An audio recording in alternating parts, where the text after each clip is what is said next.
I'm late. I'm late.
Hi. You don't need to be there.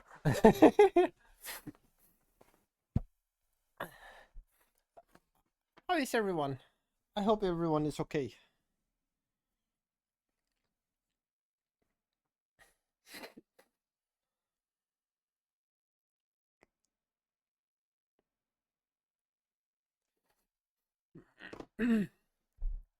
You are bored?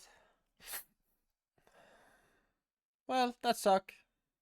And thank you for the 12 months, Mike. Thank you. It has already been a year. Yeah, I saw. We're here like 15 minutes early, I think it was.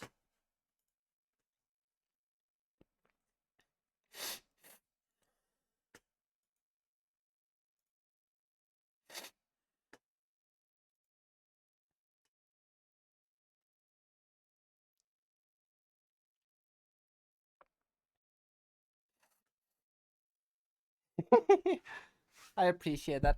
Hi, Doc. Hi.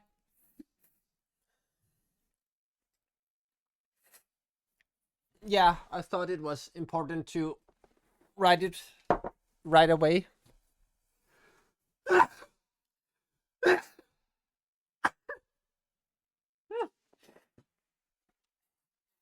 So if somebody couldn't be here, thank you. They could still enter the giveaway.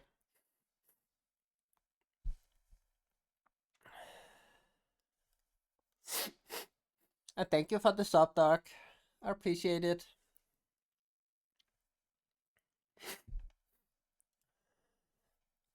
So yeah. For once, I actually thought about something. Surprising, I know.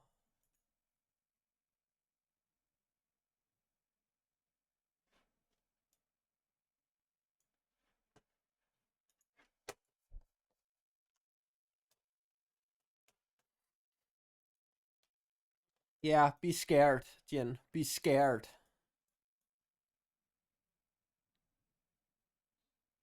Why does my chat do this now? That's annoying.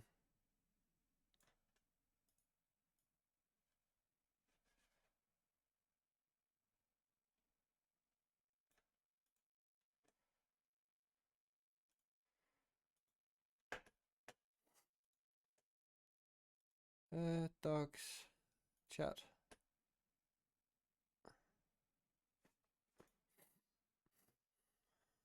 There we go. Okay.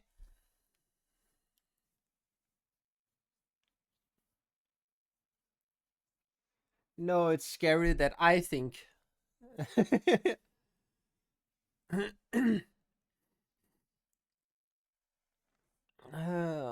Is it about here? I think it's about here. No, here. There we go.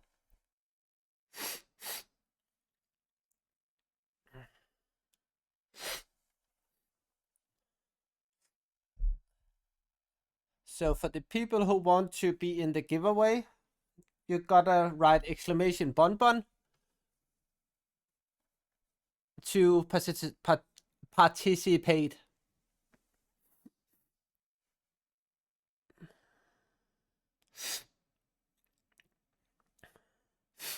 You are already there, Jin.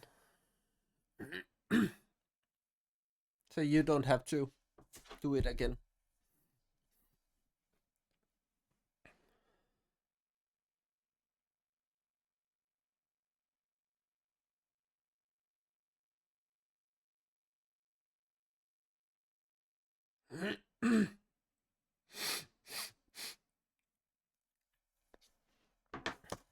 Hi, Cheeks. Hi. Now we have two. Woohoo! Hi, Chicky. Hi.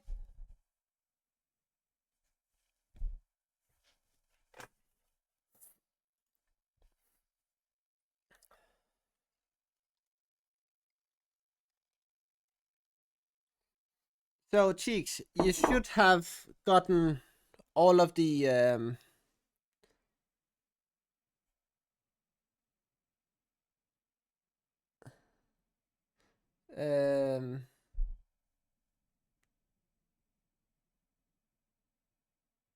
oh, nice.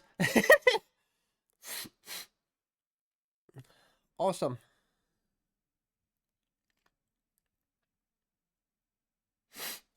It's some awesome work. Yeah, I told you. So if you want to see some awesomeness, thank you, Cheeks. Just look at this. This is just a sketch. Like, what the hell? And thank you, Cheeks. Appreciate it. Like, what the hell?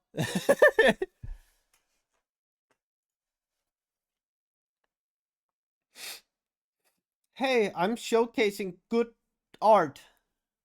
I don't care where it's from unless it's AI. Then I do not consider it art.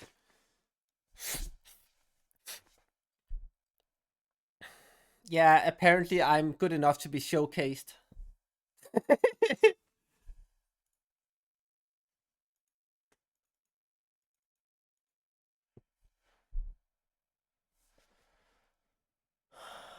I'm gonna go nuts soon. There we go. There we go. Yeah, now we just need to bully Leo so I can get her to draw a thing for me. But don't tell her we do that. Do that.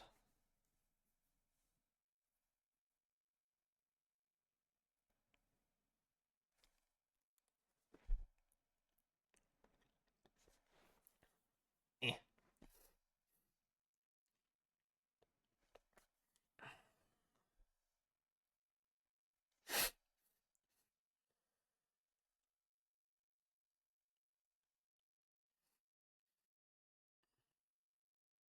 Hi, Sin. Hi.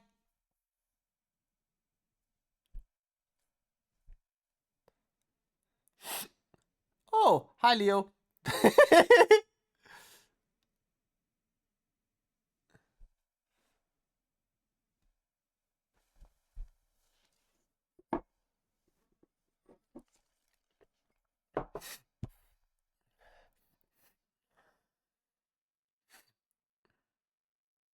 I didn't say anything, Leo.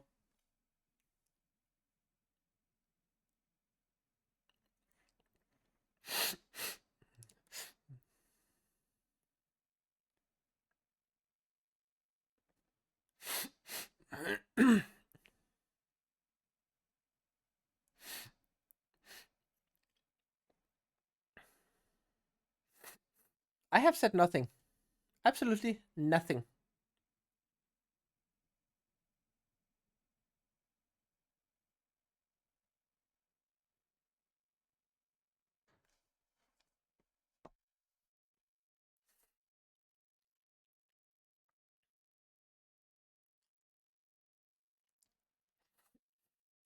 And to everyone who has just arrived, there is a pinned message. Read it,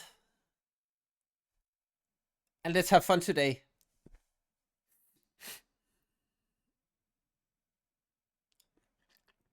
Because today is the celebration for 500 followers. Even though we are a little over at the moment. But I wanted to give everyone time to actually be able to be here, or to find out if they could be here.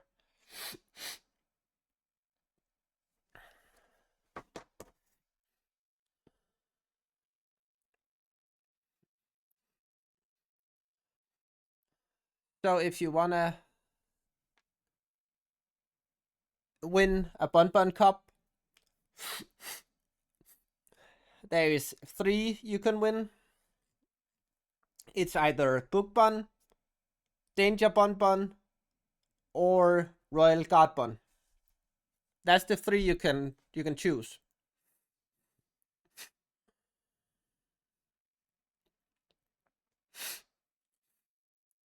And as far as I can remember, they have a place to send from in the US, um, in Europe, and then they send from Japan. Because I'm not allowed to give away that one gin, except if you win, then I'm allowed to.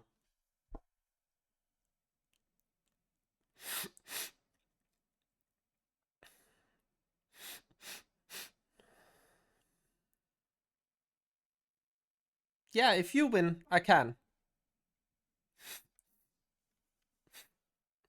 Because that was the agreement with Potita, that I could give things to you, but I couldn't sell them.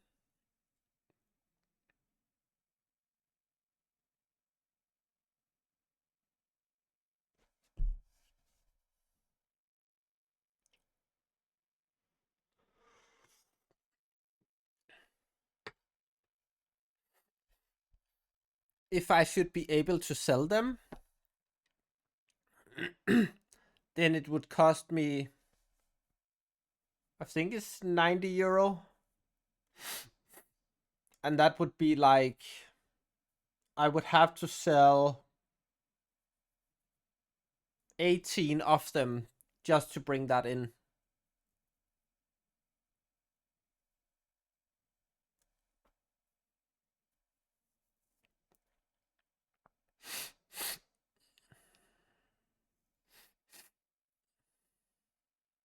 So yeah.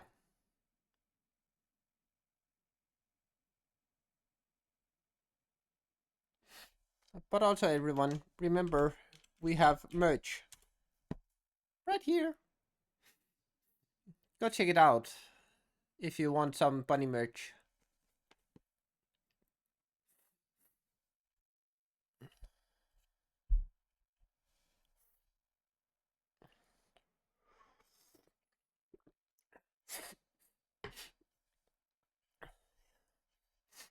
Yeah.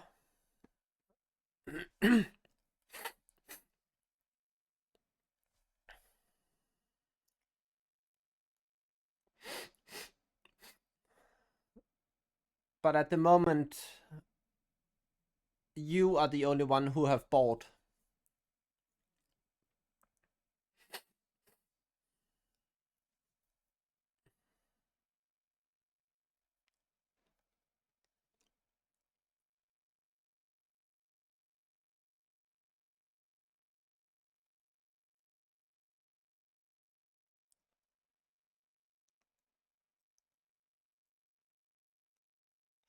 Hi, Mega. Hi.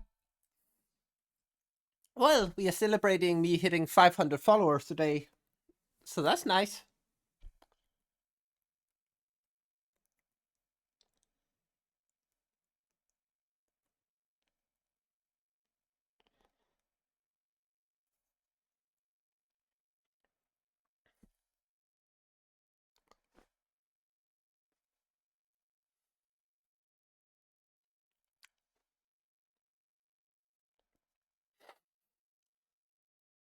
What about you, Mega?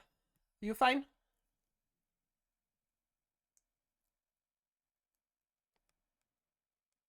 Oh, thank you.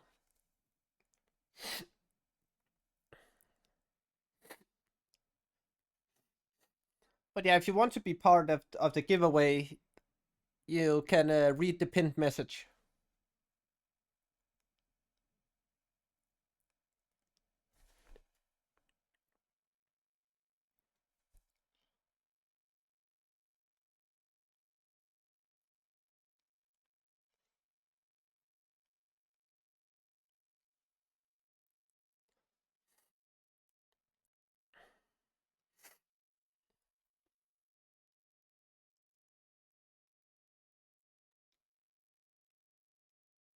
Oh, that sucks. But at least A broken ankle is better than a broken leg.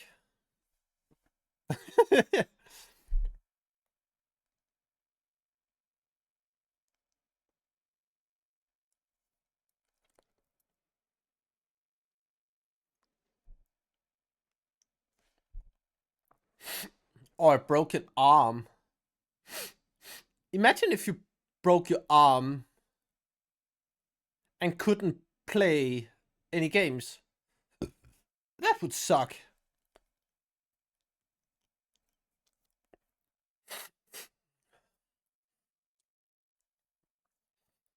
And guys, this is not um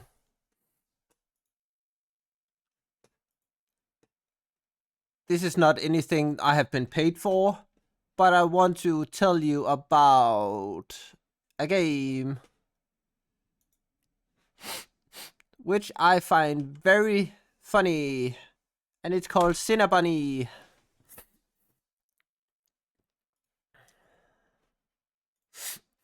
I've been playing it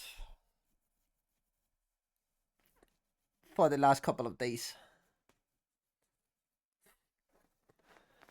Raid Shadow Legends. I said it was a good game, Earthling.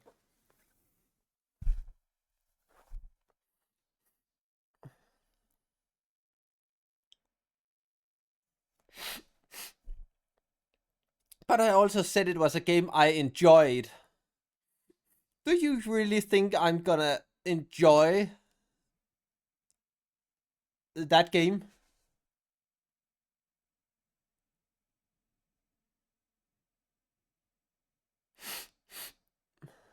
To be honest, it's just rubbish from the start.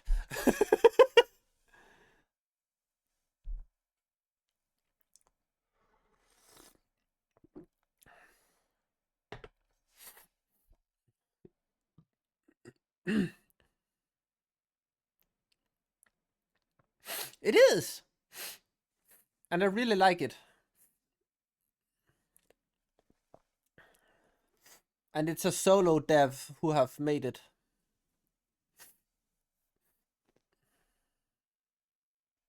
So it's not some big corporation who have done it.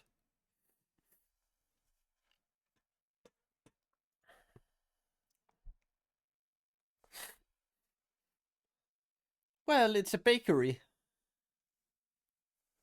Yeah, it's fun.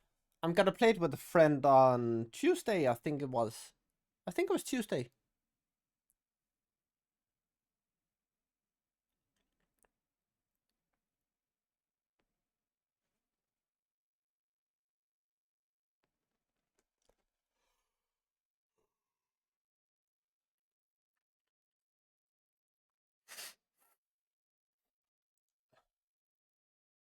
My Discord. Yeah. Okay.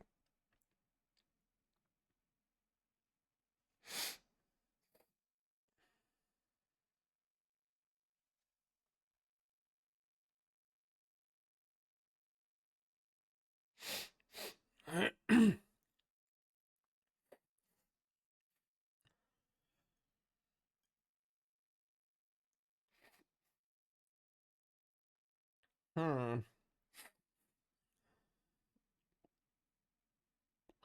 Hmm.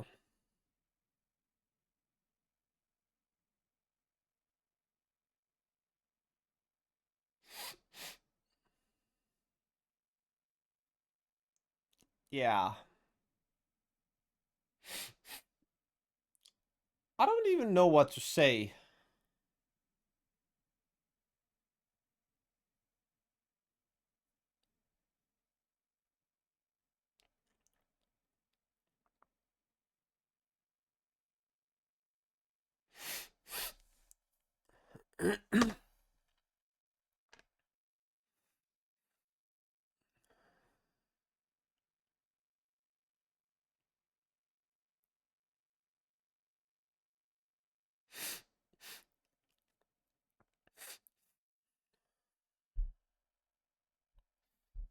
Hmm.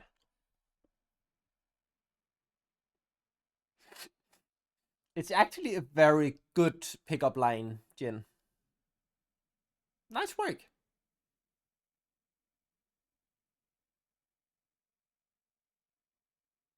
It could.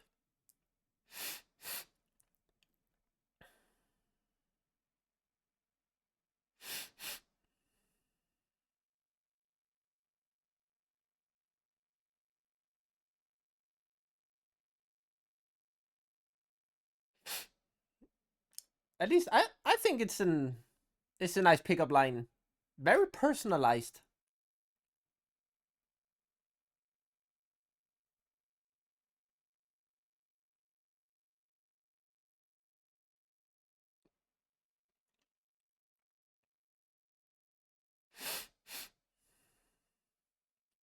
Leo! Leo!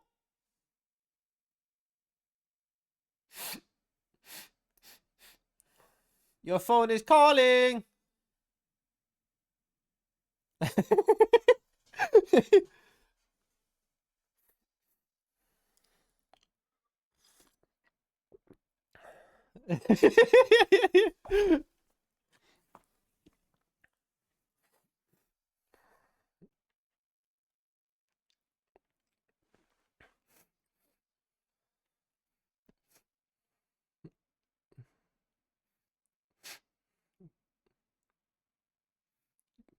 You gotta read chat, Leo.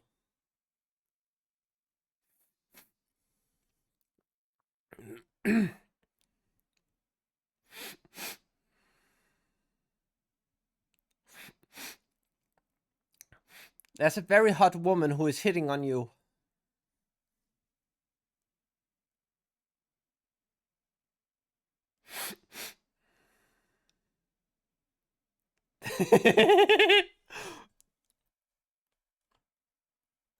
Interesting one, Earthling.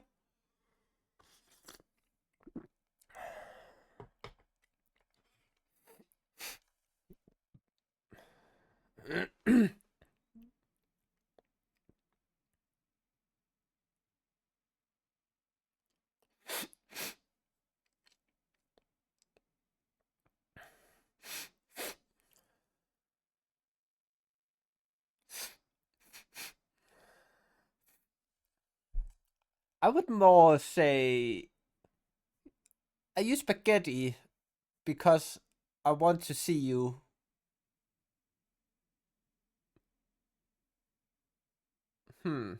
Yeah.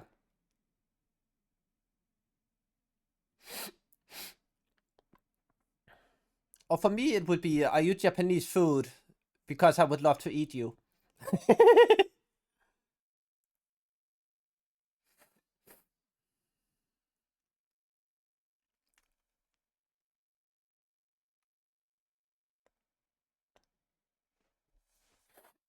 Okay, so Leo, to sum it up, Jin said Leo. Jin said you're cute. Jin said I think of you every time I see crayons.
hmm. First base is better than no base. Always remember that.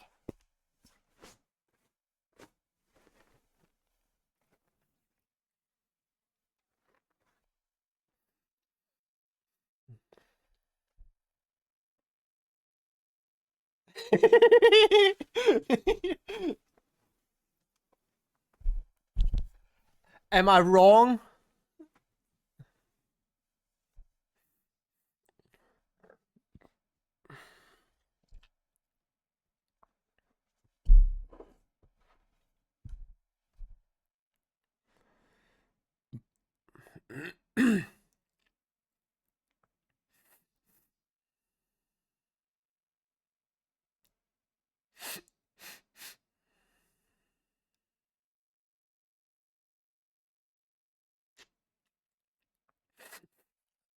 That's actually a nice one, Mega.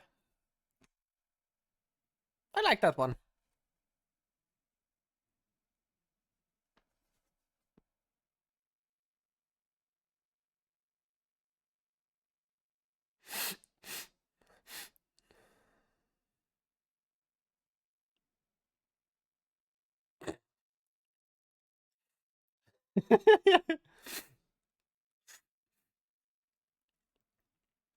Yeah, Jin.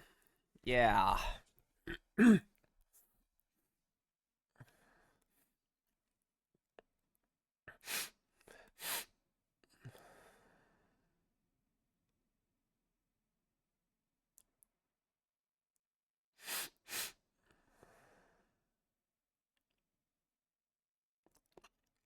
Yeah.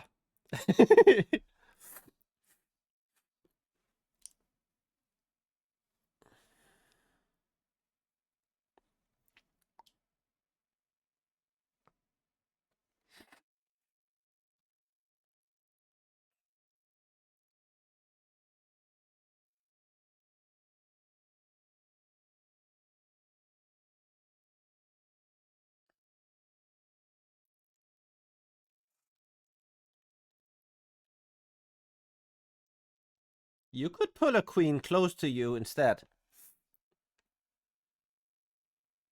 Hmm.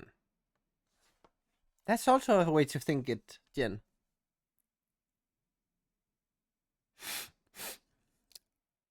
A slap across the face. What is wrong with people?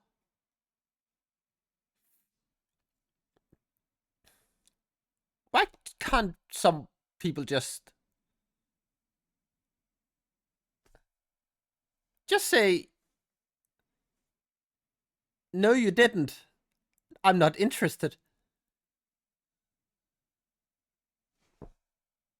Or just say, nice try. I don't know what the hell is wrong with people.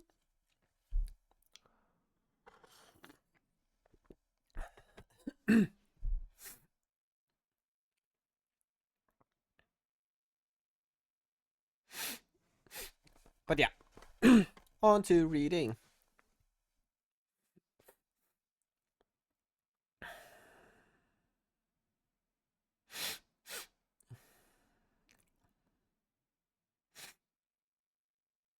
At least the least you can do is just reject the person in a nice way. But I get some people don't fucking get that.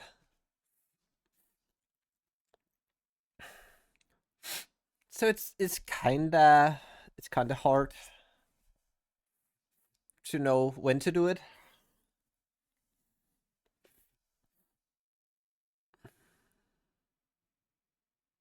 Yeah.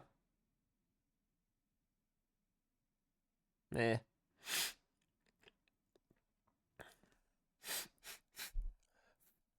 So yes. Reading time.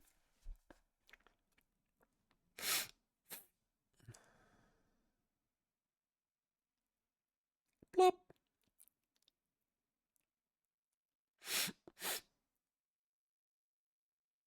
Yeah, I'll just say no thanks. And if they continue,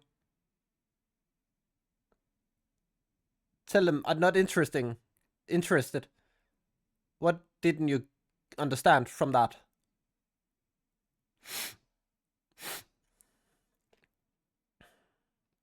It's just about respect for one another.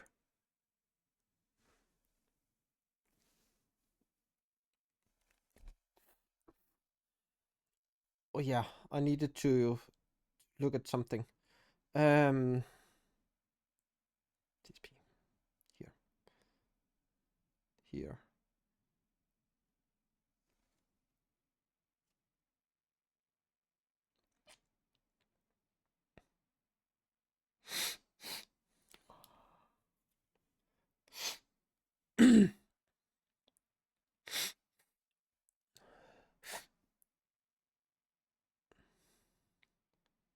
So Jen, I do not think they will have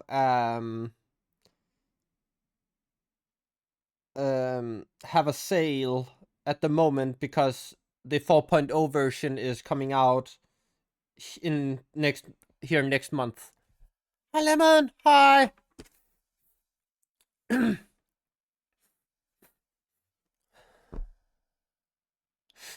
Unfortunately,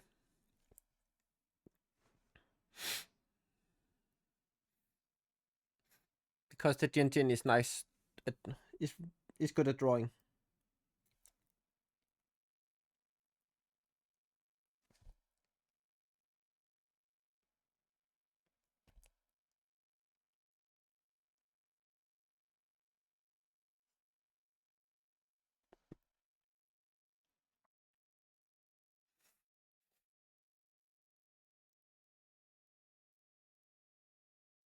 Why do I need to excuse you?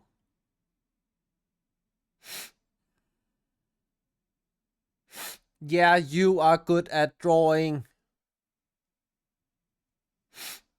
You're good for how long you have done it.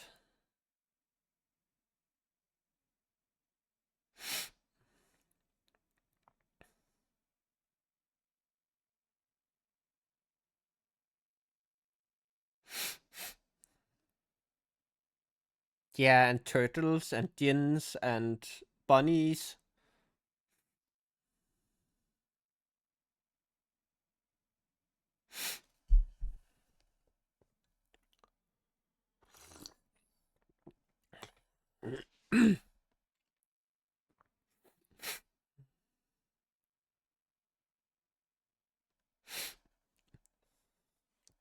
You can disagree, but it's my opinion.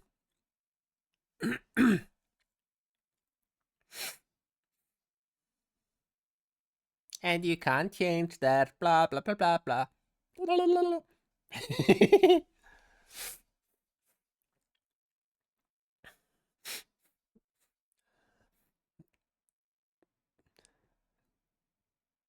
So yes, read pinned message if you haven't already.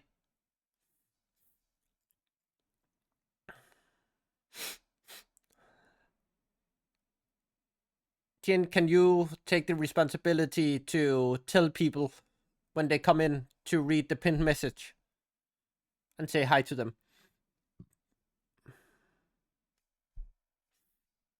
That would make me happy.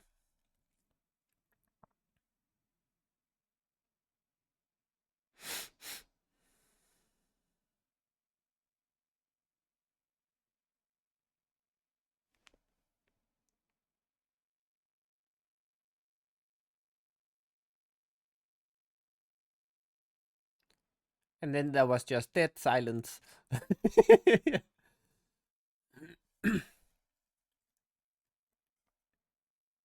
There we go. Yeah, this is better. Much better.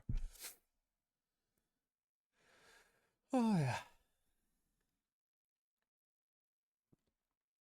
Is this better? I can do it like this. Yeah, this is better. Nice duck. Thank you.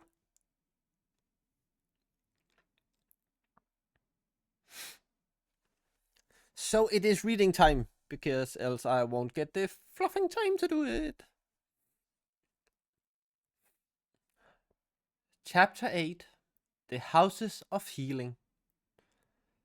A mist was in Mary's eyes of tears and weariness when they drew near the ruined gate of Minas Tirith. He gave little heed to the wreck and slaughter that lay about all. Fire and smoke and stench was in the air, for many engines had been burned or cast into the fire pits, and many of the slain also, while here and there lay many carcasses of the great southern monsters, half burned or broken by stone cast, or shot through the eyes by the valiant archers of Morthond. The flying rain had ceased for a time, and the sun gleamed up above, but all the lower city was still wrapped in a smouldering reek. Already men were laboring to clear a way through the jetsam of battle, and now out from the gate came some bearing litters. Gently they laid Eowyn upon soft pillows, but the king's body they covered with a great cloth of gold, and they bore torches about him, and their flames, pale in the sunlight, were fluttered by the wind. So Theoden and Eowyn came to the city of Gondor, and all who saw them bared their heads and bowed. And they passed through the ash and fume of the burnt circle, and went on and up along the streets of stone. To Mary, the ascent seemed age long, a meaningless journey in a hateful dream, going and on, to some dim ending that memory cannot seize. Slowly the lights of the torches in front of him flickered and went out, and he was walking in the darkness, and he thought, this is a tunnel leading to a tomb. There we shall stay forever. But suddenly into his dream there fell a living voice. Well, Mary, thank goodness I have found you.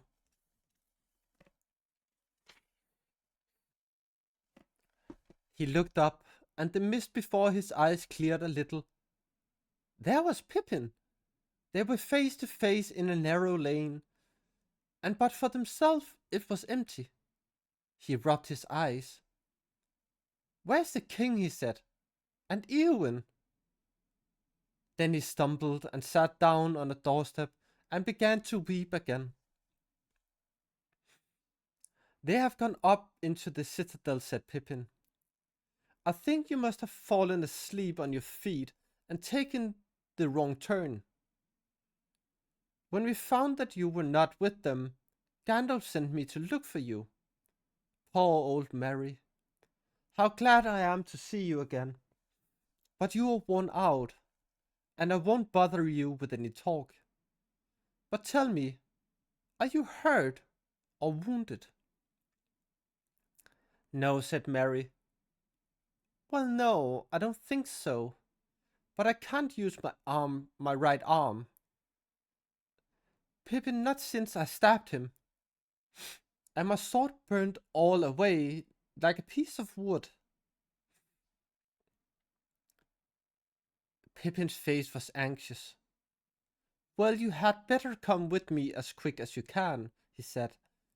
I wish I could carry you. You aren't fit to walk any further. They shouldn't have let you walk at all. But you must forgive them. So many dreadful things have happened in the city.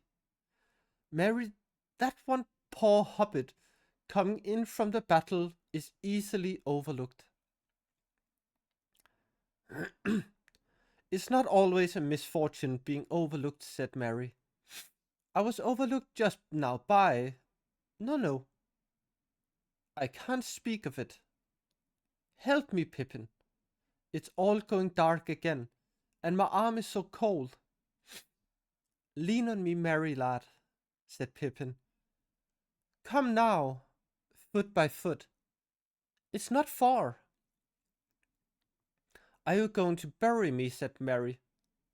No, indeed, said Pippin, trying to sound cheerful, though his heart was wrung with fear and pity.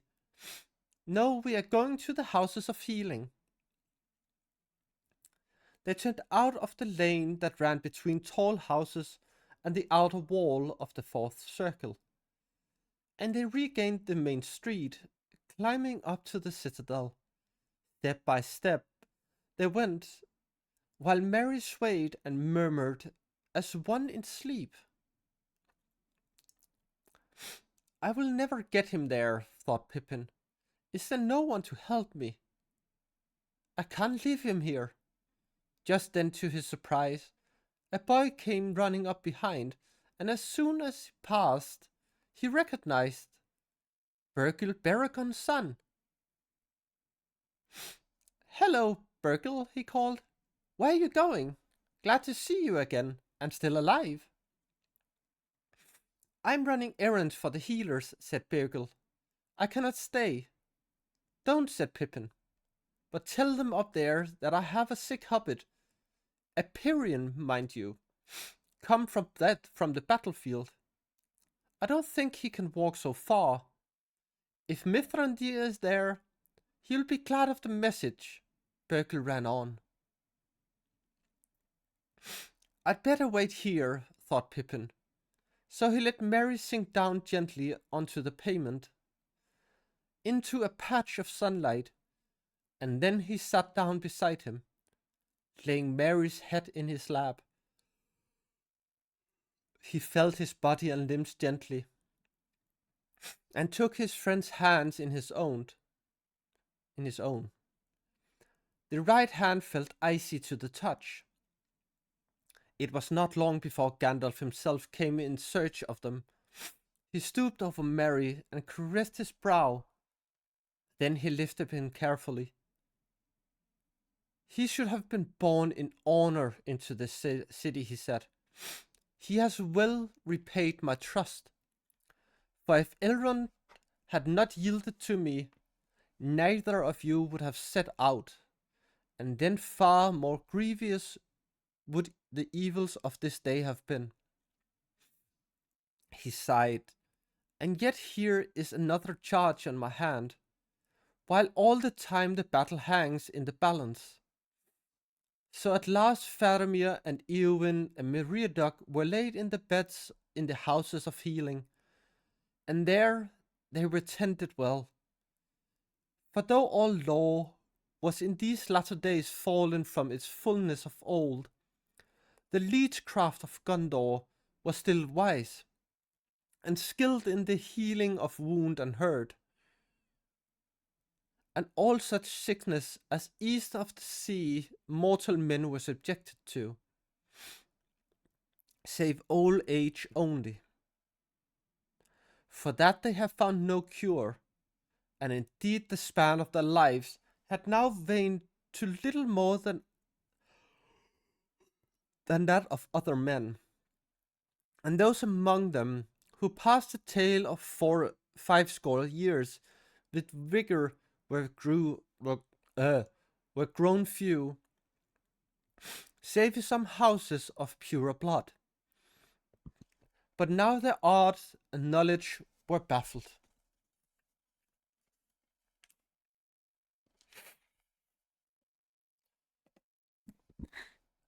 For there were many sick of a malady that would not be healed, and they called it the Black Shadow, for it came from the Nazgul, and those who were stricken with it fell slowly deeper into a deeper dream, and then passed to silence and a deadly cold, and so died. And it seemed to the tenders of the sick that on the halfling and on the lady of Rohan this malady lay heavily. Still at whiles, as the morning wore away, they could speak, murmuring in their dreams, and the watchers listened to all that they said, hoping perhaps to learn something that would help them to understand their hurts. But soon they began to fall down into the darkness, and as the sun turned west, a grey shadow crept over their faces. But Faramir burned with a fever that would not abate. Gandalf went from one to the other full of care, and he was told all that the watchers could hear. And so the day passed, while the great battle outside went on with shifting hopes and strange tidings. And still Gandalf waited and watched and did not go forth, till at last the red sunset filled all the sky, and the light through the windows fell on the grey faces of the sick. Then it seemed to those who stood by that in the glow the faces flushed softly as with health returning, but it was only a mockery of hope. Then an old wife, Loreth, the eldest of the women who served in that house, looking on the fair face of Faramir, wept, for all the people loved him, and she said, "Alas, if he should die, would that there were kings in Gondor, as there once were, as there were once upon a time," they say. For it is said in old lore, the hands of the king are the hands of a healer, and so the rightful king could ever be known. And Gandalf, who stood by, said, "Men may long remember your words, Loreth, for there is hope in them. Maybe a king has indeed returned to Gondor, or have you not heard the strange tidings that have come to the city?" "I have been too busy with this and that to heed all the crying and shouting," she answered. "All I hope is that those murdering devils do not come to this house and trouble the sick." Then Gandalf went out in haste, and already the fire in the sky was burning out, and the smouldering hills were fading, while ash-grey evening crept over the fields. Now, as the sun went down, Aragorn and Eomer and Imrahil drew near the city with their captains and knights, and when they came before the gate, Aragorn said, "Behold the sun setting in a great fire. It is a sign of the end and fall of many things, and a change in the tides of the world. But this city and realm has rested in the charge of the stewards for many long years, and I fear that if I enter it unbidden, then doubt and debate may arise, which should not be while this war is fought. I will not enter in, nor make any claim, until it has been seen whether we or Mordor shall prevail. Men shall pitch my tents upon the field, and here I will await the welcome of the lord of the city." But Eomer said, "Already you have raised the banner of the kings, and displayed the tokens of Elendil's house. Will you suffer these to be challenged?" "No," said Aragorn, "but I deem the time unripe, and I have no mind for strife, except with our enemy and his servants." And the Prince Imrahil said, "Your words, Lord, are wise. If one who is a kinsman of the Lord, Denethor, may counsel you in this matter. He is strong-willed and proud, but old, and his mood has been strange since his son was stricken down. Yet I would not have you remain like a beggar at the door." "Not a beggar," said Aragorn. "Say a captain of the Rangers, who are unused to cities and houses of stone." And he commanded that his banner should be furled, and he did off the star of the North Kingdom, and gave it to the keeping of the sons of Elrond. Then the Prince Imrahil and Eomer of Rohan left him, and passed through the city and the tumult of people, and mounted to the citadel. And they came to the hall of the tower, seeking the steward, but they found his chair empty. And before the days lay Theoden, king of the Mark, upon a bed of state, and 12 torches stood about it, and 12 guards, knights both of Rohan and Gondor. And the hanging of the bed were of green and white, but upon the king was laid the great cloth of gold up to his breast, and upon that his unsheathed sword, and at his feet his shield. The light of the torches shimmered in his white hair like sun in the spray of a fountain. But his face was fair and young, save that a peace lay on it before the reach of youth, and it seemed that he slept. When they had stood silent for a time beside the king, Imrahil said, "Where is the steward? And where also is Mithrandir?" And one of the gods answered, "The steward of Gondor is in the houses of healing." But Eomer said, "Where is the lady Eowyn, my sister? For surely she should be lying beside the king, and in no less honor. Where have they bestowed her?" And Imrahil said, "But the lady Eowyn was yet living when they bore her hither. Did you not know?" Then hope unlooked for came so suddenly to Eomer's heart, and with it the bite of care and fear renewed, that he said no more, but turned and went swiftly from the hall, and the prince followed him. And when they came forth, evening had fallen, and many stars were in the sky. And there came Gandalf on foot, and with him one cloaked in grey.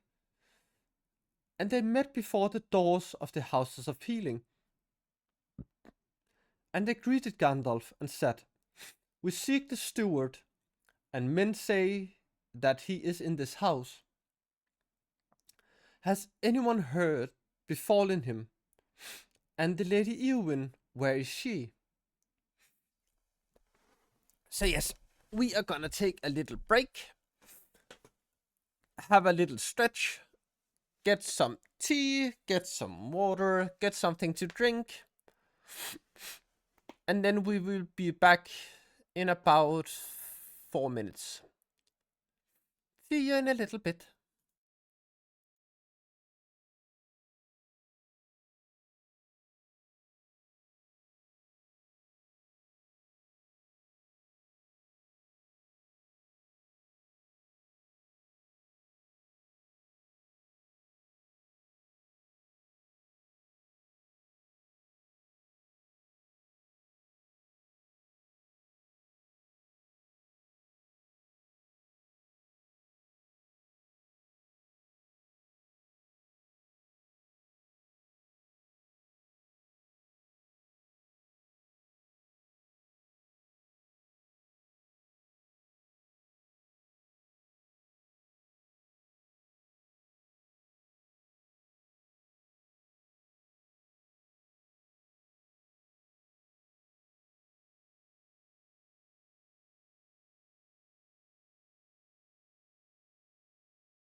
I hope everyone is back now.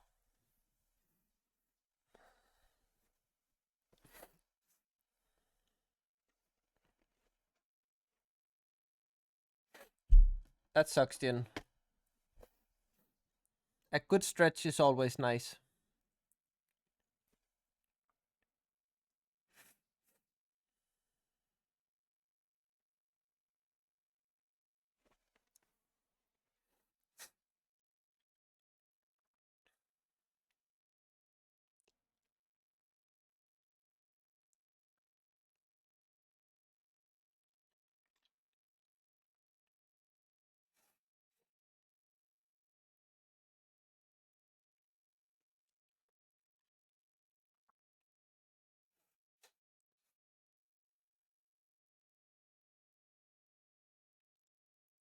Huh?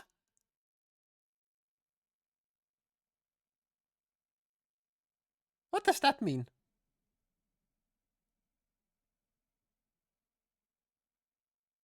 I'm confused.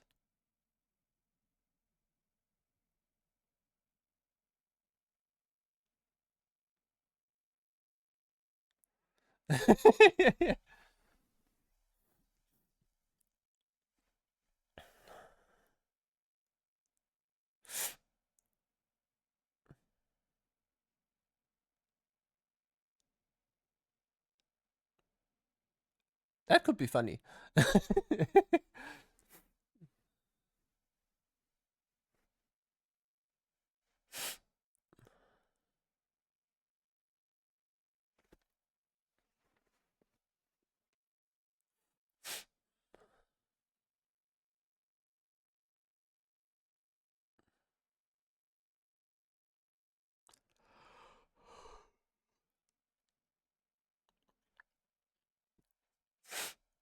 Yeah, that could be funny.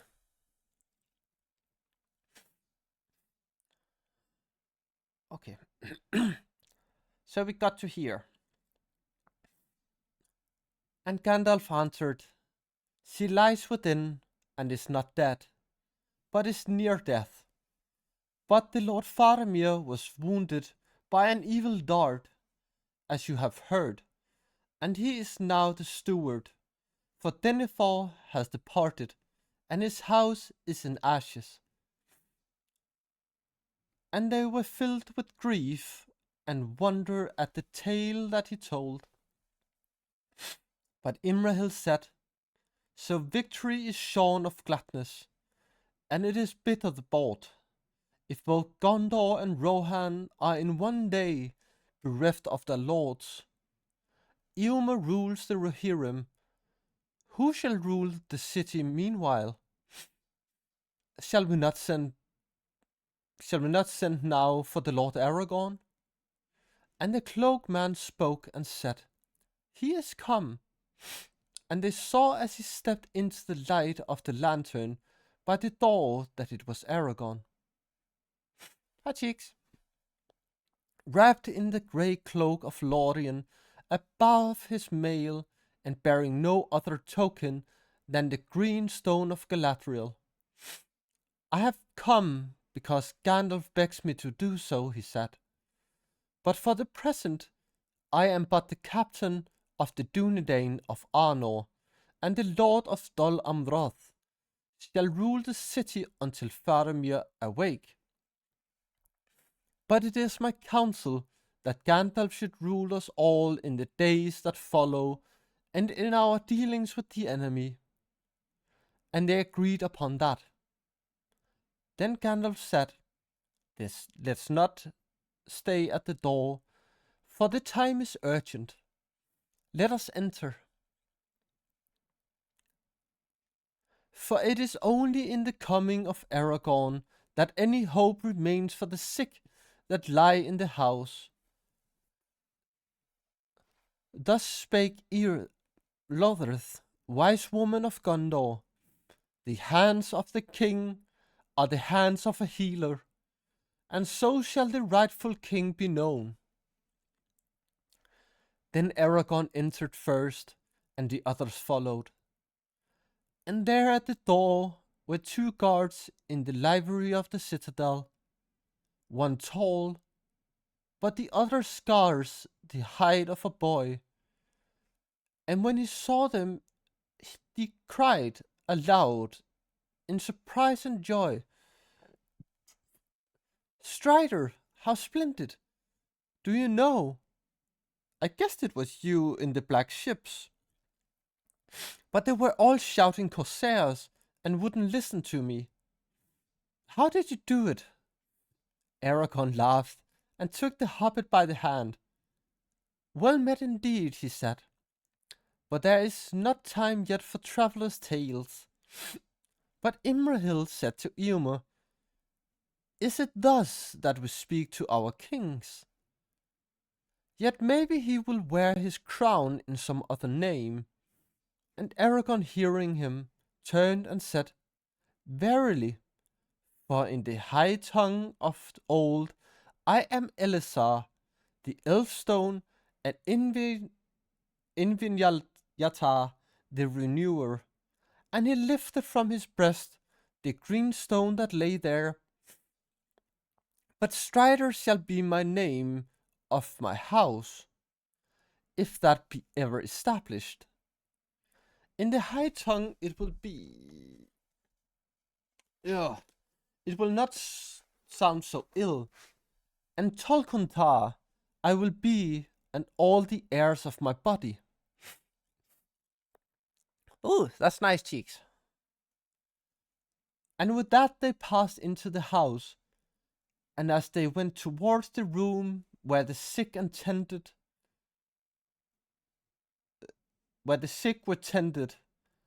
Gandalf told of the deeds of Eowyn and Meriadoc. For, he said, "Long have I stood by them, and at first they spoke much in their dreaming, before they sank into the deadly darkness. Also it is given to me to see many things far off." Aragorn went to Faramir first, and then to the Lady Eowyn, and last to Merry.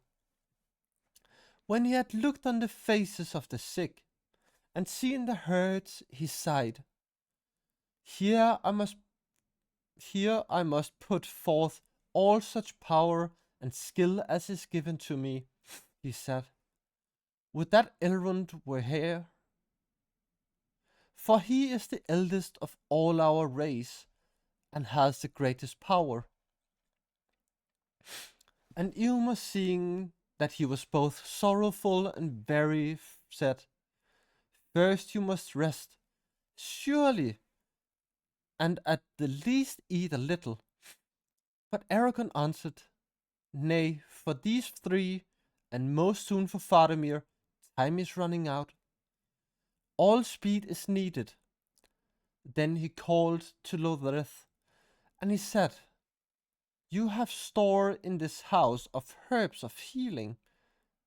"Yes, lord," she answered, "but not enough. I reckon for all that will need them. But I am sure I do not know where we shall find more. For all things are amiss in these dreadful days. What with fires and burnings, and the lads that run errands so few, and all the roads blocked. Why, it is days out of count since ever a carrier came in from Losanach to the market. But we do our best in this house with what we have, as I am sure your lordship will know." "I will judge that when I see," said Aragorn. "One thing also is short, time for speech. Have you Athelath?" "I don't know, I am sure, lord," she answered. "At least not by that name.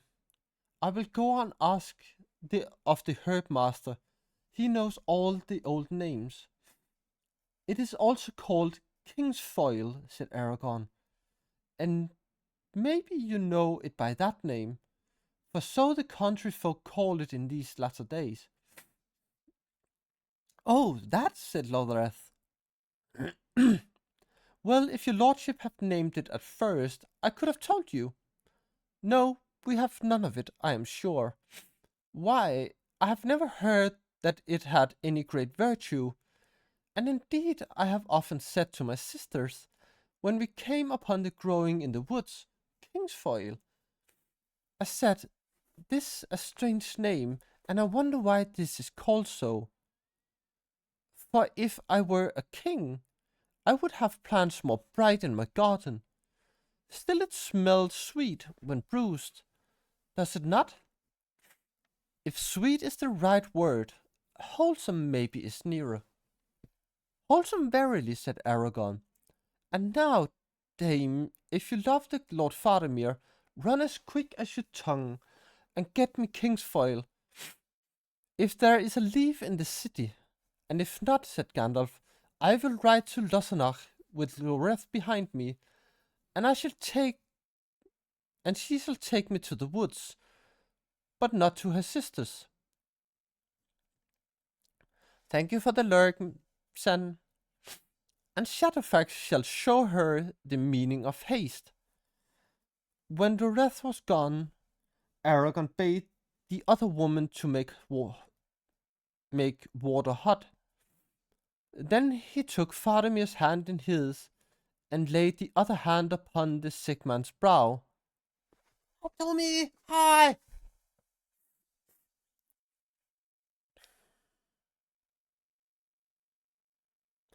It was drenched with sweat, but Faramir did not move or make any sign, and seemed hardly to breathe. Nice to see you, Tommy.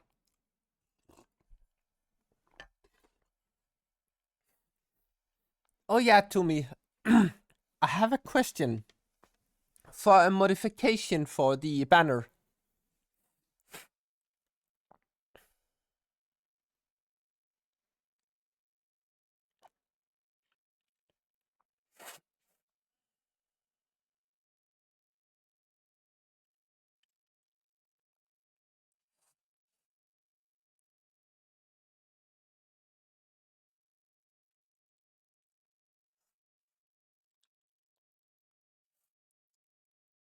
It's luckily a pretty simple request.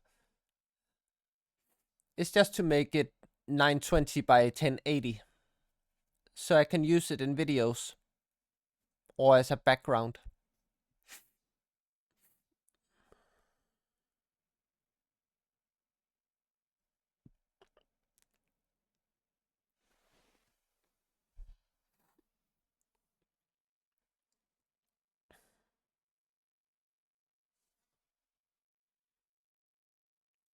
Ten eighty by 1920.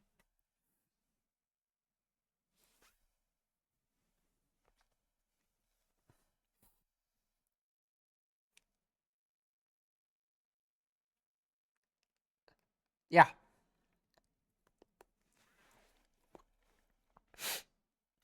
So just like high definition, it's all good. I'm okay with explaining.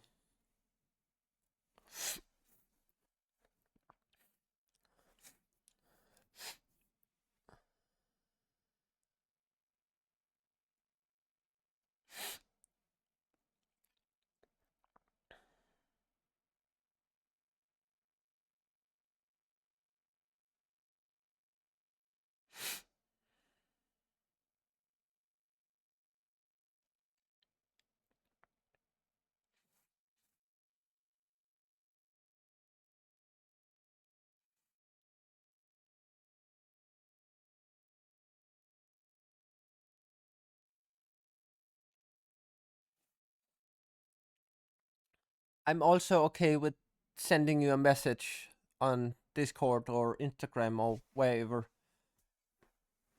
to just explain what I'm asking. I'm also okay with that. You don't have to answer at the moment.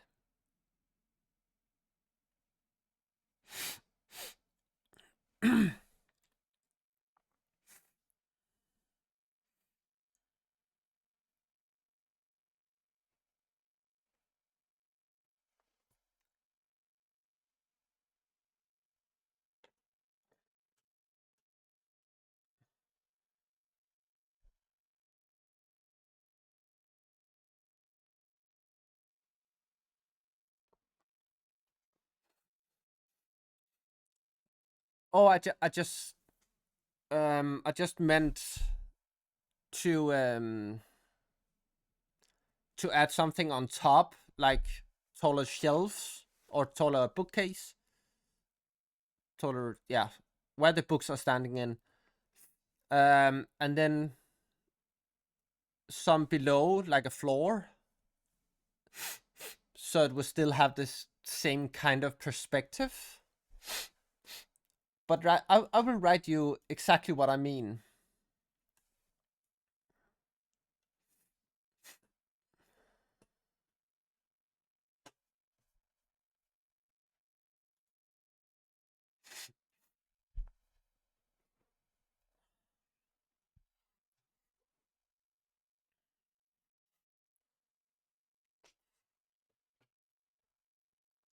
So shall we say I just text you what I precisely mean, um, and then we go from there.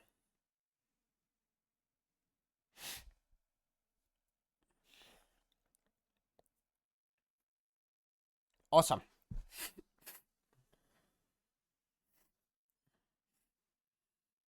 And it's not something that is um that I'm in need of right now. It's more like I need it in 4 or 5 months time, I think.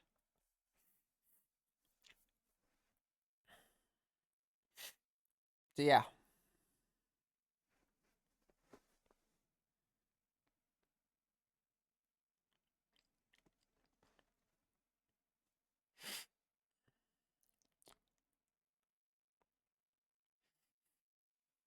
I'm usually in good time when I'm asking for commissions. Thank you, Tommy. I feel like Six is here as well, jumping around in my chat.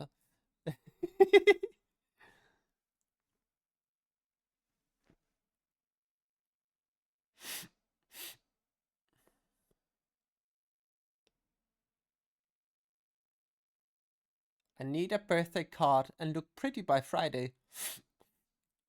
So what you're saying is you just need a birthday card.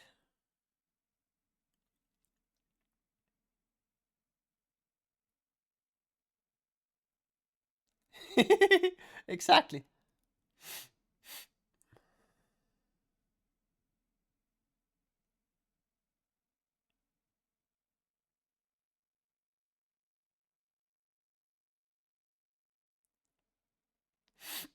I know, Leo.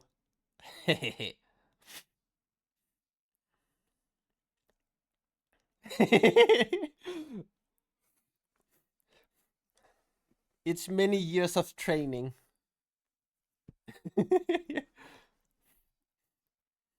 Many years of training.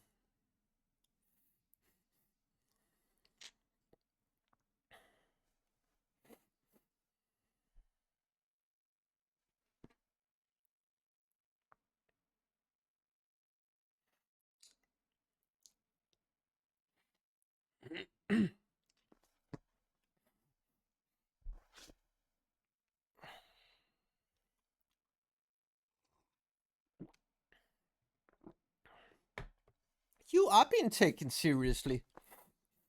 We know you need a birthday card because the other thing you already have completed.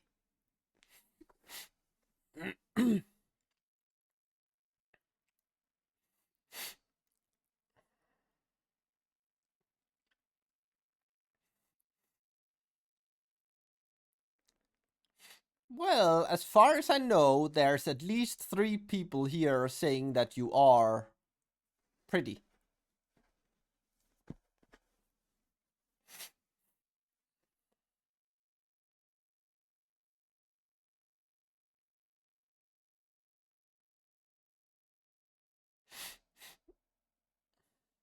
Hmm. I do not consider Jin Bun a slob. I think Jin Bun is kinda pretty. Kinda really pretty. Like one of a kind.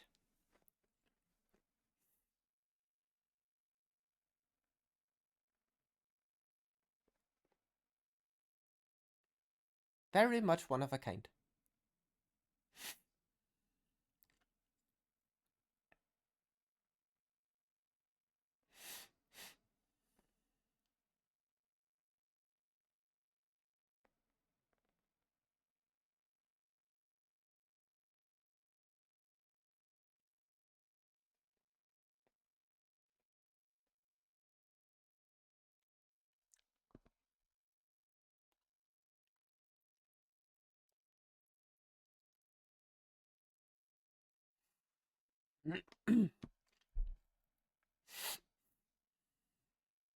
Yes, yes, yes.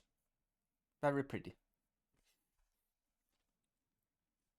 But now I'm gonna read, and then you can text me what you. I haven't removed anything!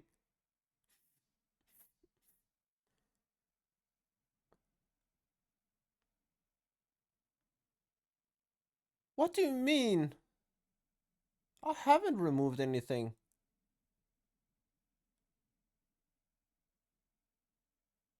Oh, fair.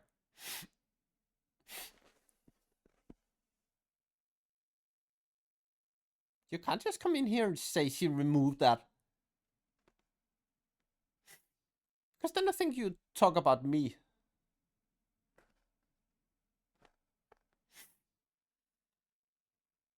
Shaking my head. SMH.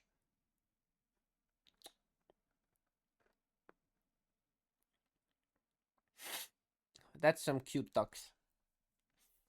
So here we go. Yeah! I was so confused. Then now we go back to taking care of people. He is nearly spent, said Aragorn, turning to Gandalf. But this comes not from a wound. See, that is healing. Had he been smitten by some dart of the Nazgul, as you thought, he would have died that night. This hurt was given by some southern arrow, I would guess. Who drew it forth? Was it kept? I drew it forth, said Imrahil, and staunched the wound, but I did not keep the arrow, for we had much to do. It was, as I remember, just such a dart as the Southern use, yet I believe that it came from the shadow above, for else his fever and sickness were not to be understood. Since the wound was not deep or vital, how then do you read the matter? Weariness, grief for a father's mood, a wound, and over all the black breath, said Aragorn. He is a man of staunch will, for already he had come close under the shadow before. Before ever he rode to battle on the outwalls. Slowly the dark must have crept on him, even as he fought and strove to hold his outpost.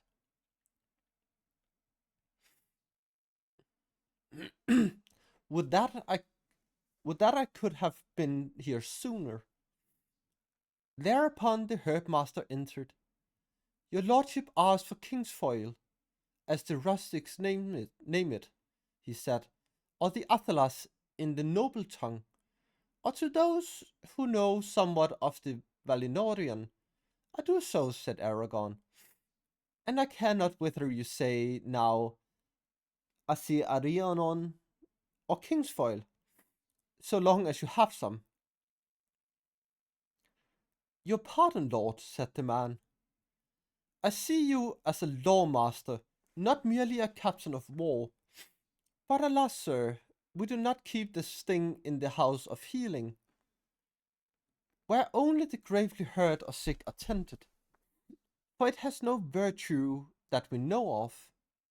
save perhaps to sweeten a foul air, or to drive away some passing heaviness, unless of course you give heed to rhymes of old days, which women such as our good LOTR still repeat without understanding.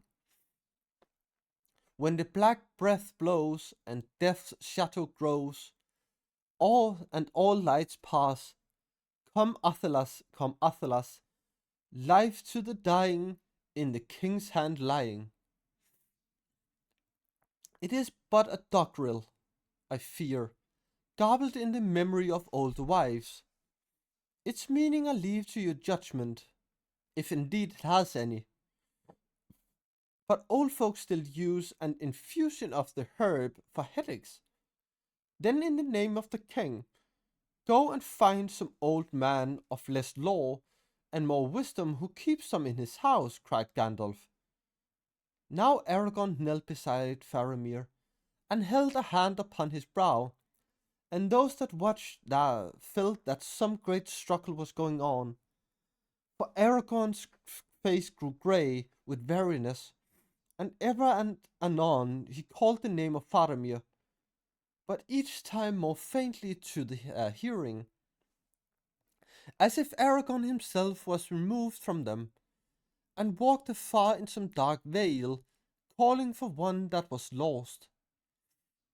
And at last Bergil came running in, and he bore 6 leaves in a cloth. It is Kingfoil, sir, he said, but not fresh, I fear. It must have been culled 2 weeks ago at the least. I hope it will serve, sir.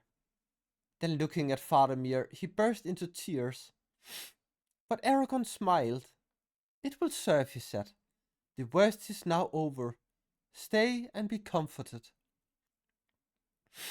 Then taking 2 leaves, he laid them on his hand and breathed on them, and then he crushed them, and straightway a living freshness filled the room, as if the air itself awoke and tinkled, sparkling with joy. And then he cast the leaves into the bowls of steaming water that were brought to him, and at once all hearts were lightened, for the fragrance that came to each was like a memory of dewy mornings, of unshadowed sun, in some land of which the fair world in spring itself, but a fleeting memory. But Aragorn stood up as one refreshed, and his eyes smiled as he held a bowl before Faramir's dreaming face. Yeah, wow, Jin. Wow.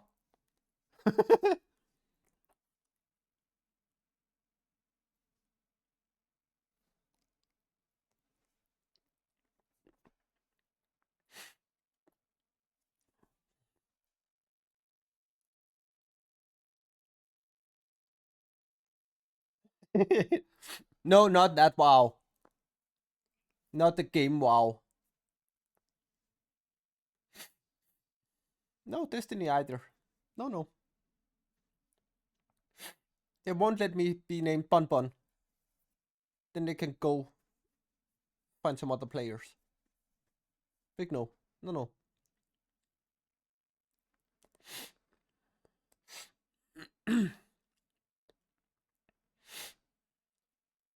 Well, now, who would have believed it, said Loreth to a woman that stood beside her. The wheat is better than I thought. It reminds me of the roses of Imloth Milui, when I was a lass, and no king could ask for better.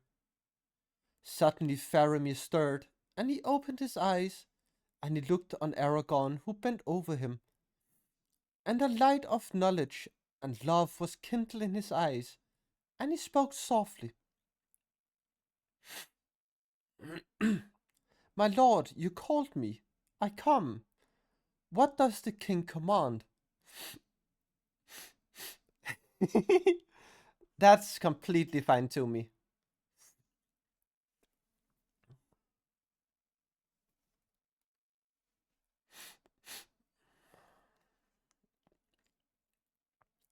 Walk no more in the shadows but awake, said Aragorn. You are weary, rest a while, and take food, and be ready when I return. I will, lord, said Faramir, for who would lie idle when the king has returned? Farewell then for a while, said Aragorn. I must go to others who need me.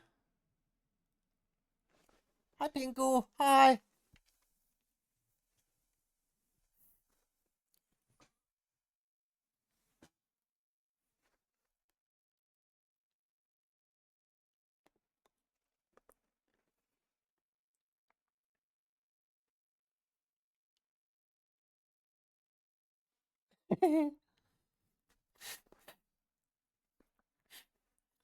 Pingu, I'm still waiting for my bun thingy.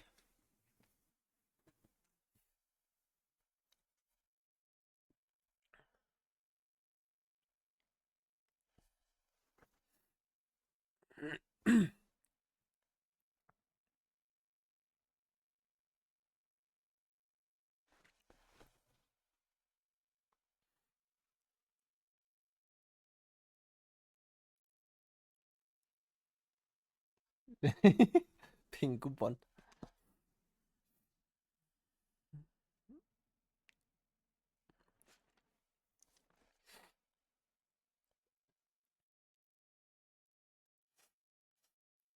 Yeah, go rip them apart.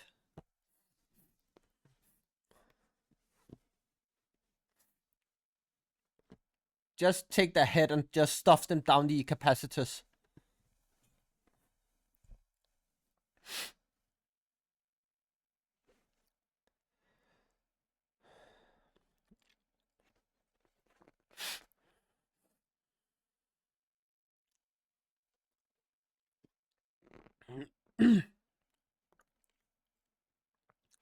Oh yeah, Pingu.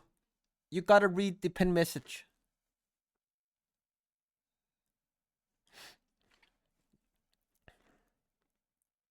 Okay. Farewell for a while, said Aragorn. I must go to others who need me. And he left the chamber with Gandalf and Imrahil. But Beregond and his son remained behind. Unable to contain their joy, as he followed Gandalf and shut the door, Pippin heard Loreth exclaim, King, did you hear that? What did I say? The hands of a healer, I said. And soon the word had gone out from the house that the king was indeed come among them. And after war he brought healing, and the news ran through the city. Chiquita. Ow, ow, ow, ow, ow.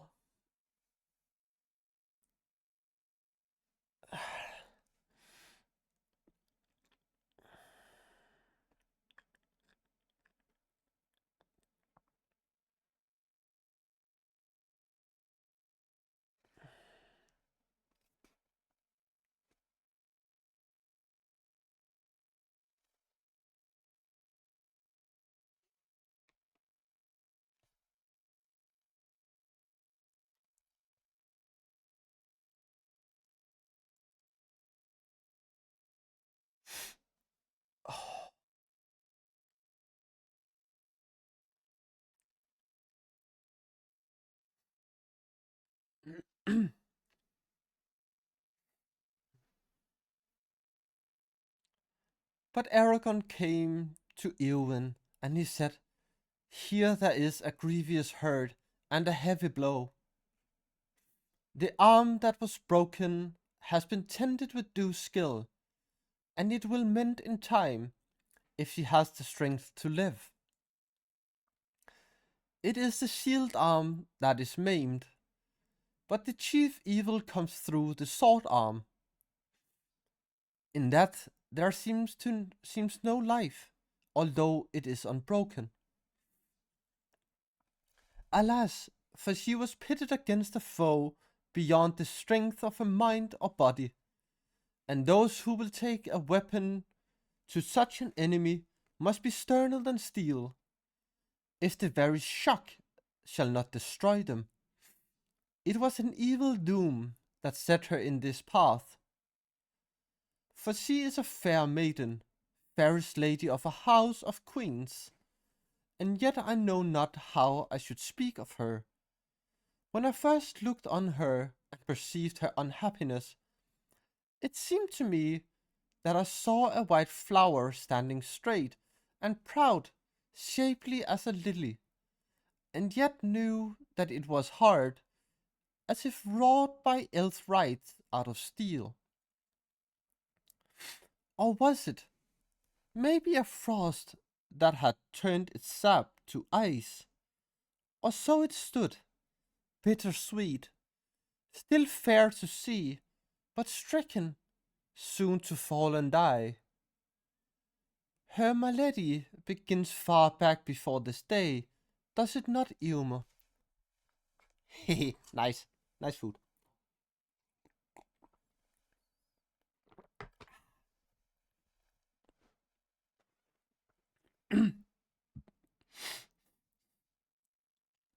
I marvel you that you should ask me, lord, he answered, for I hold you blameless in this matter, as in all else. Yet I knew not that Eowyn, my sister, was touched by any frost until she first looked on you. Care and dread she had, and shared with me in the days of Wormtongue and the king's bewitchment, and she tended the king in growing fear. But that did not bring her to this pass.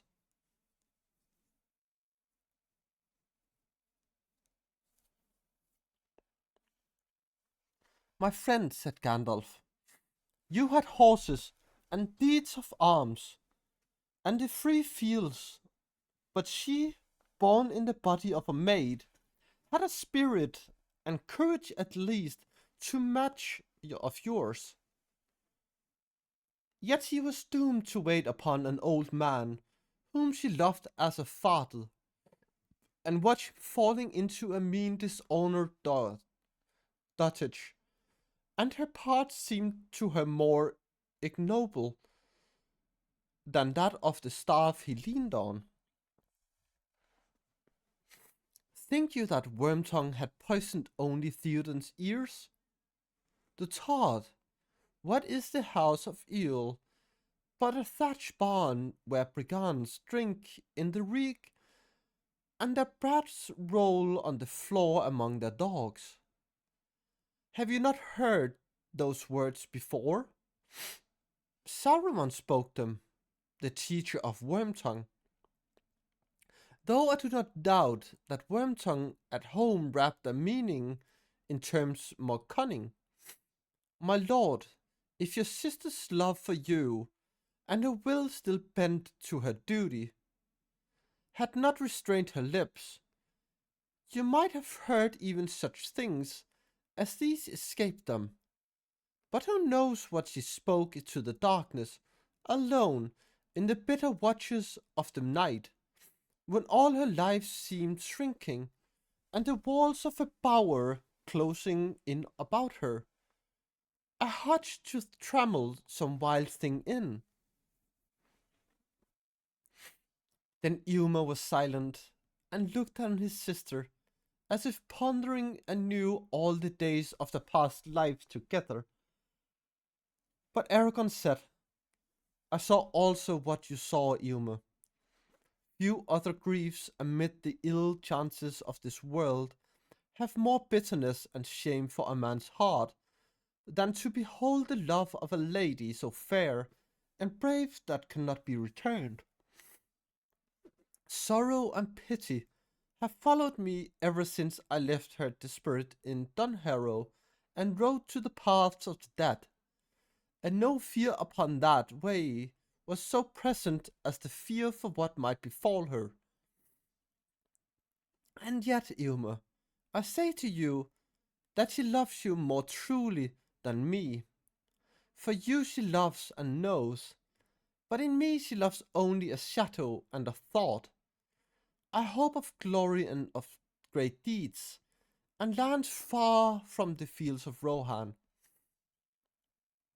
I have maybe the power to heal her body and to recall her from the dark valley.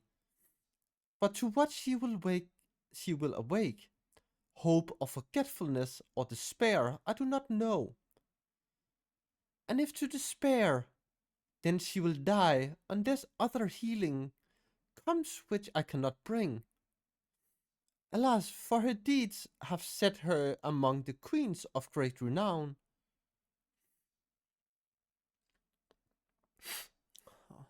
Oh, that's bad. Do you have a power bank? Yeah, that's fine. I don't think I will be done there. Maybe I will, but I don't know. I have 5 pages left, and then we have the giveaway. So maybe in 15 minutes I'm done. I'm not quite sure, to be honest.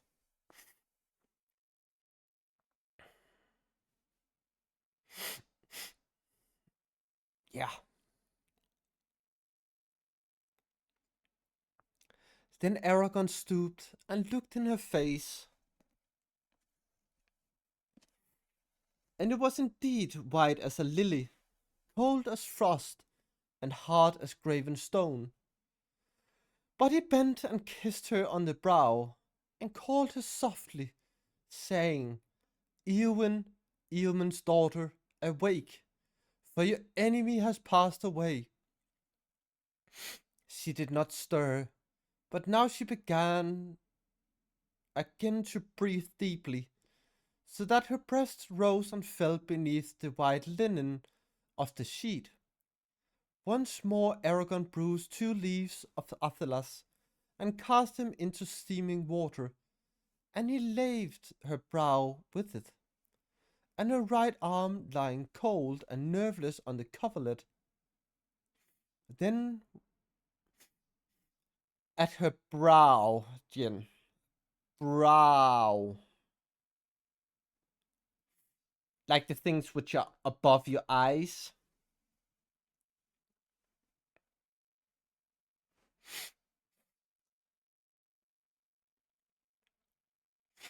Then whether Aragon had indeed some forgotten power of Westerness, or whether it was but his word of the Lady Eowyn that wrought on them, as the sweet influence of the herb stole about the chamber, it seemed to those who stood by that a keen wind blew through the window, and it bore no scent, but was an air wholly fresh and clean and young,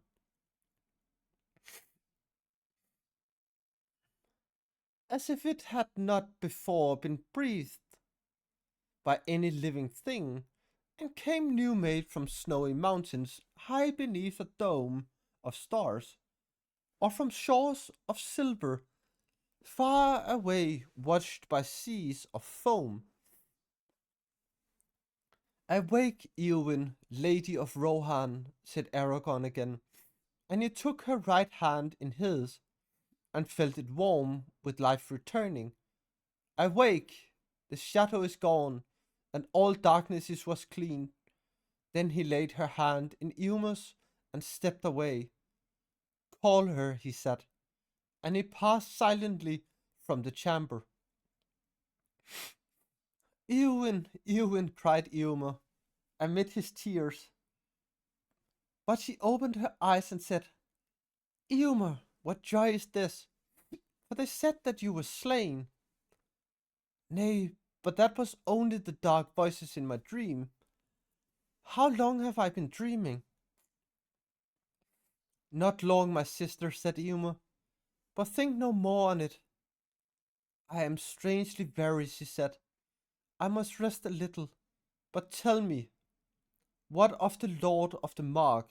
Alas, do not tell me that that was a dream, for I know that it was not. He is dead, as he foresaw. He is dead, said Eomer, but he bade me say farewell to Eowyn, dearer than daughter. He lies now in great honor in the citadel of Gondor. That is grievous, he said, and yet it is good beyond all that I dare hope in the dark days, when it seemed that the house of all was sunk in honor less than any shepherd's cot. And what of the king's esquire, the halfling? Ilmer, you shall make him a knight of the Rittermark, for he is valiant. He lies nearby in this house, and I will go to him, said Gandalf. Ilmer shall stay here for a while, but do not speak yet of war or woe until you are made whole again. Great gladness it is to see you awake again to health and hope, so valiant a lady. To health, said Eowyn. It may be so, at least while there is an empty saddle of some fallen rider that I can fill. And there are deeds too, to do. But to hope, I do not know. Gandalf and Pippin came to Merry's room, and there they found Aragorn standing by the bed. Poor old Merry, cried Pippin, and he ran to the bedside, for it seemed to him that his friend looked worse, and a grayness was in his face, as if a weight of years of sorrow lay on him. And suddenly a fear seized Pippin that Merry would die. Do not be afraid, said Aragorn. I came in time, and I have called him back. He is weary now, and grieved, and he has taken a hurt like the Lady Eowyn, daring to smite that deadly thing. But these evils can be amended, so strong and gay a spirit is in him. His grief he will not forget, but it will not darken his heart. It will teach him wisdom. Then Aragorn laid his hand on Merry's head, and passing his hand gently through the brown curls, he touched the eyelids and called him by name. And when the fragrance of Athelas stole through the room, like the scent of orchids and of heather in the sunshine full of bees, suddenly Merry awoke, and he said, I'm hungry. What is the time? Past supper time now, said Pippin, though I dare say I could bring you something if they will let me.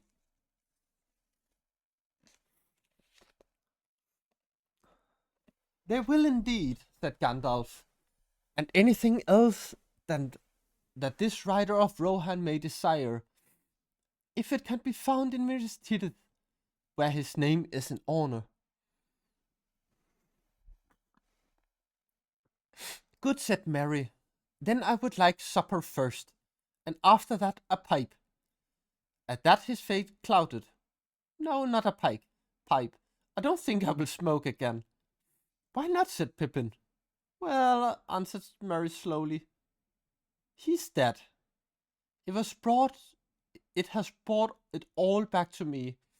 He said he was sorry he had never had a chance of talking herb-lore with me. Almost the last thing he ever said. I shan't ever be able to smoke again without thinking of him. And that day, Pippin, when he rode up to Isengard and was so polite. Smoke then and think of him, said Aragorn. For he was a gentle heart and a great king, and kept his oaths. And he rose out of the shadows to a last fair morning. Though your service to him was brief, it should be a memory glad and honorable to the end of your days. Merry smiled. Well then, he said, if Strider will provide what I need, I will smoke and think. I had some of Saruman's best in my pack, but what became of it in the battle, I am not sure. Yeah, thank you, Earthling. Master Meriadoc, said Aragorn, if you think that I have passed through the mountains and the realm of Gondor with fire and sword to bring herbs to a careless soldier who throws away his gear, you are mistaken. If your pack has not been found, then you must send for the herb master of this house, and he will tell you that he did not know that the herb you desire had any virtues, but that is that but that it is called Westman's weed by the vulgar, and Galenas by the noble, and other names in other tongues more learned.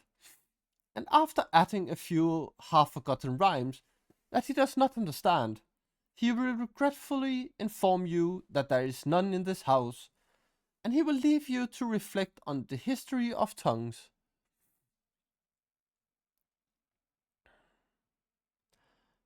And so now must I, for I have not slept in such a bed as this since I rode from Dunharrow, nor eaten since the dark before dawn. Mary seized his hand and kissed it. I am frightfully sorry, he said. Go at once. Ever since that night at Bree, we have been a nuisance to you. But it is the way of my people to use light words at such times, and say less than they mean. We fear to say too much. It robs us of the right words when a jest is out of place. I know that well, or I would not deal with you in the same way, said Aragorn. May the Shire live for ever unwithered. And kissing Mary, he went out, and Gandalf went with him. Pippin remained behind. Was there ever anyone like him, he said. Except Gandalf, of course. I think they must be related. My dear ass, your pack is lying by your bed, and you had it on your back when I met you. You saw it all the time, of course. And anyway, I have some stuff of my own. Come on now. Longbottom leaf it is. Fill up while I run and see about some food. And then let's be easy for a bit. Dear me. We Tooks and Brandybucks, we can't live long on the heights. No, said Mary, I can't. Not yet at any rate. But at least, Pippin, we can now see them and order them. It is best to love first what you are fitted to love, I suppose. You must start somewhere and have some roots, and the soil of the Shire is deep. Still there are things deeper and higher, and not a gaffer could tend his garden in what he calls peace but for them, whether he knows about them or not. I am glad that I know about them a little, but I don't know why I am talking like this. And get my pipe out of my pack if it isn't broken. Aragorn and Gandalf went now to the warden of the Houses of Healing, and they counselled him that Faramir and Eowyn should remain there and still be tended with care for many days. The Lady Eowyn, said Aragorn, will wish soon to rise and depart, but she should not be permitted to do so if you can in any way restrain her until at least 10 days has passed. Oh shit. As for Faramir, said Gandalf, he must soon learn that his father is dead. But the full tale of the madness of Denethor should not be told to him until he is quite healed and has duties to do. See that Beregond and the Parian who were present do not speak to him of these things yet. And the other Parian, Meriadoc, who is under my care, what of him? Said the warden. It is likely that he will be fit to arise tomorrow. For a short while, said Aragorn. Let him do so if he wishes. He may walk a little in the care of his friend. They are a remarkable race, said the warden, nodding his head. Very tough in the fibre, I deem. I'm just gonna use the snoozes when we get closer to the ads. At the doors of the house, many were already gathered to see Aragorn, and they followed after him. And when at last he had supped, men came and prayed that he would heal their kinsmen or their friends whose lives were in peril through hurt or wound, or who lay under the black shadow. What was I? I was there. And Aragorn arose and went out, and he sent for the sons of Elrond, and together they labored far into the night. And word went through the city, the king is come again indeed. And they named him Elfstone, because of the green stone that he wore, and so the name of which it was foretold at his birth that he should bear was chosen for him by his own people. And when he could labor no more, he cast his cloak about him, and slipped out of the city, and went to his tent just ere dawn, and slept for a little. And in the morning the banner of Dol Amroth, a white ship like a swan upon blue water, floated from the tower, and men looked up and wondered if the coming of the king had been but a dream. So that is the last of today. So now we will take the giveaway.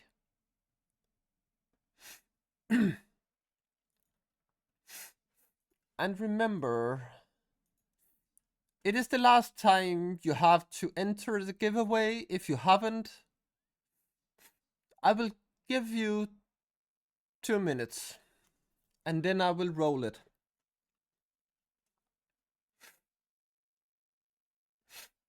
So if anyone hasn't joined the giveaway and still want to be, join in while I find someone to raid. Speak now or forever hold your peace.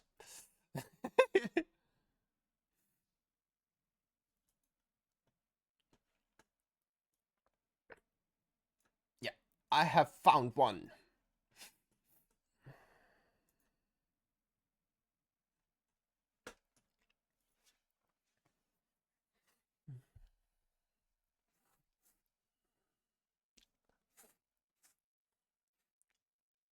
So yes, you have 1 minute to join.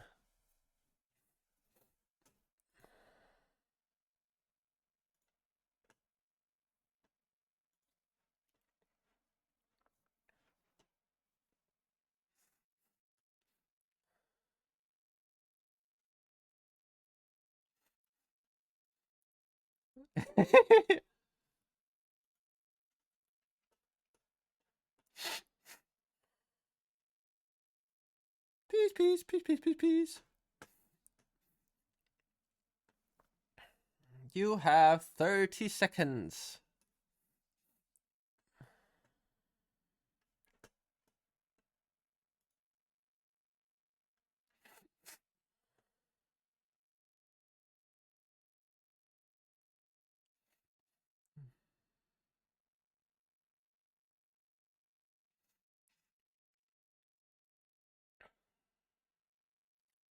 And we roll in 5, 4, 3, 2, 1. And here we go.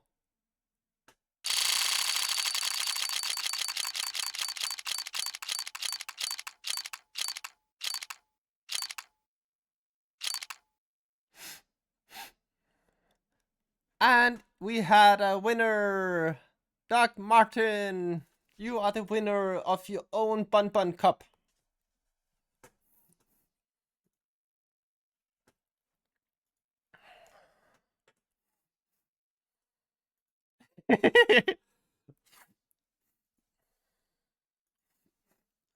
So if you can throw me a message on Discord or Instagram,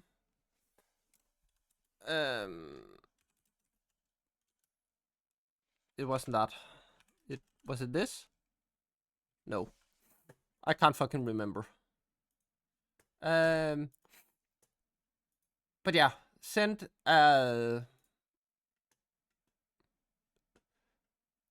send a message to me on Discord, and then we can talk about it. But yes, if I can get some raid messages, please. Then we are gonna go to Nalenakita.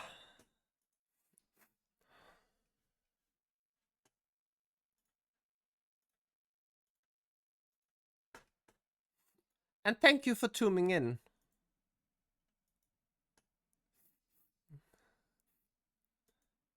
Yeah, I'm gonna text to me. So yes, the top one if you're a follower, the second one if you are a subscriber. And we are gonna go in 2 seconds. Take care, everyone. I see you all on next Sunday. And please go with me to say hi to this nice friend of mine. And I hope to see you all soon again. Bye-bye!